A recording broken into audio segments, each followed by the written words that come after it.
റമദാൻ എത്തിയതോടെ യാമ്പുവിലെ റെസ്റ്റോറൻറ്റുകളിൽ നാടൻ കടികൾ ഉൾപ്പെടെയുള്ള മലയാള വിഭവങ്ങൾ നിറഞ്ഞിരിക്കുകയാണ്. ഇത്തരത്തിലുള്ള വിഭവങ്ങൾ കഴിക്കാനും അതുപോലെ നോമ്പ് തുറക്കുമായി ഒരുപാട് മലയാളികളടക്കം കുടുംബവുമായിട്ടാണ് ഇവിടെ എത്തുന്നത്.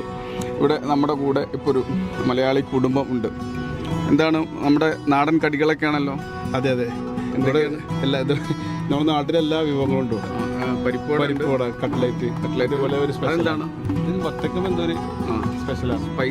സ്പൈസി കാന്താരി അല്ലേ? നിങ്ങൾ എവിടെ സ്ഥലം? നാട്ടില് നമ്മൾ മലപ്പുറം ഇടവണ്ണ. മോളോ എന്താ പേര്? ഐസ ഖദീജ. നല്ല പേരാണല്ലോ. നല്ല പല്ലാണല്ലോ. നോമ്പൊക്കെ നോൽക്കുന്നുണ്ടോ? ഉണ്ടോ? കടികളൊക്കെ തിന്നുണ്ടോ? കഞ്ഞി കുടിക്കാറുണ്ടോ രാത്രി? ഉണ്ടല്ലേ? ഇവിടുത്തെ ചായ ഭയങ്കര ടേസ്റ്റാണ്.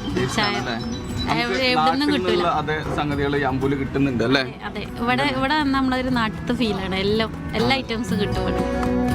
റമദാൻ എത്തിയതോടെ സജീവമായിരിക്കുകയാണ് യാമ്പൂവിലെ ഭക്ഷണശാലകൾ. നാടൻ വിഭവങ്ങളാൽ നിറഞ്ഞിരിക്കുകയാണ് ഓരോ റെസ്റ്റോറന്റുകളിലെ ചില്ലുപെട്ടികളും. നോമ്പ് തുറക്കും അത്താഴത്തിനും മുത്താഴത്തിനുമായി കുടുംബങ്ങളോടൊത്താണ് മലയാളികൾ ഭക്ഷണശാലകളിൽ എത്തുന്നത്. ഇപ്പം രാത്രികാലങ്ങളിൽ തന്നെ ഫാമിലികളാണ് കൂടുതൽ വരുന്നത്. അത്താഴത്തിൽ കഴിക്കാനുള്ള ഇതെല്ലാം കാരണം ഇപ്പം കണ്ടാൽ തന്നെ മനസ്സിലാവും, പുറകിലൊക്കെ ഫാമിലീസാണ്.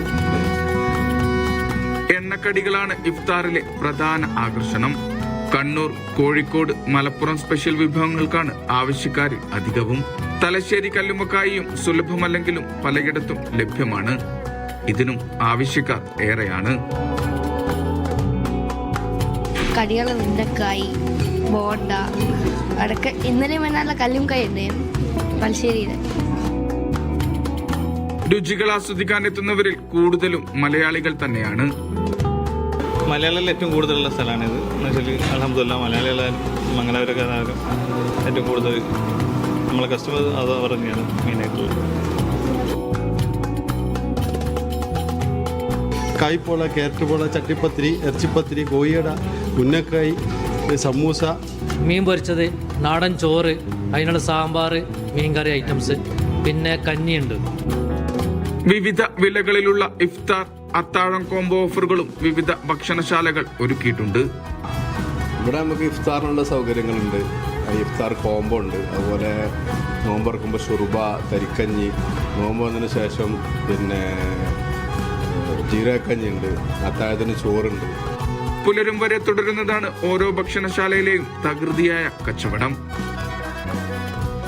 സമയം 3 മണിയോട് അടുത്തിരിക്കുകയാണ്. പുലർച്ചെ ഇവിടെ അത്താഴം കഴിക്കാനായിട്ട് വന്ന കുടുംബങ്ങളാണ് നമ്മുടെ പുറകിലുള്ളത്. എന്താണ് കഴിക്കണത്? കഞ്ഞിയും മത്തിയാണ് മെയിനായിട്ട്. മത്തി വറുത്തതും ജീരകക്കഞ്ഞി. ഇവിടെ നിന്നാണോ കഴിക്കാറൊന്നും? ആണ് വീക്കെൻഡിലൊക്കെ ആയിട്ട്. അല്ല, കഞ്ഞിയാണ് കഴിക്കുന്ന കഞ്ഞിയാണ്. നമ്മൾ പലപ്പോഴും വരാറുണ്ട്. ആഴ്ചയിലൊക്കെ 2 ആഴ്ച കൂടുമ്പോഴൊക്കെ ഈ നോമ്പായി കഴിഞ്ഞാൽ ഒരു രസമാണല്ലോ കഞ്ഞി. ചീരാകഞ്ഞിയും കിട്ടും, നല്ല ഫ്രഷ് മീനൊക്കെ നാട്ടിലൊരു ഫീൽ കിട്ടും. എവിടെയാണ്? നാട്ടിൽ കാലിക്കറ്റ് യൂണിവേഴ്സിറ്റി ചാലിയത്താണ് പ്രോപ്പർ. സന്തോഷമായിട്ട് പോകുന്നത്. അപ്പോൾ ഇത്തരത്തിലുള്ള കാഴ്ചകളാണ് സൗദിയിലുടനീളം നമുക്ക് കാണാൻ കഴിയുന്നത്. നോമ്പ് വന്നതോടുകൂടി മലയാളി വിഭവങ്ങൾ കൊണ്ട് നിറഞ്ഞിരിക്കുകയാണ് ഓരോ റെസ്റ്റോറൻറ്റുകളും. ഇത്തരം കാഴ്ചകൾ തന്നെയാണ് സൗദിയുടെ എല്ലാ മേഖലയിലും നമുക്ക് കാണാൻ കഴിയുന്നത്. യാമ്പൂവിൽ നിന്നും നിയാസ് യൂസഫിനൊപ്പം മിഷാൽ ചെർപ്പുളശ്ശേരി, മീഡിയ 1.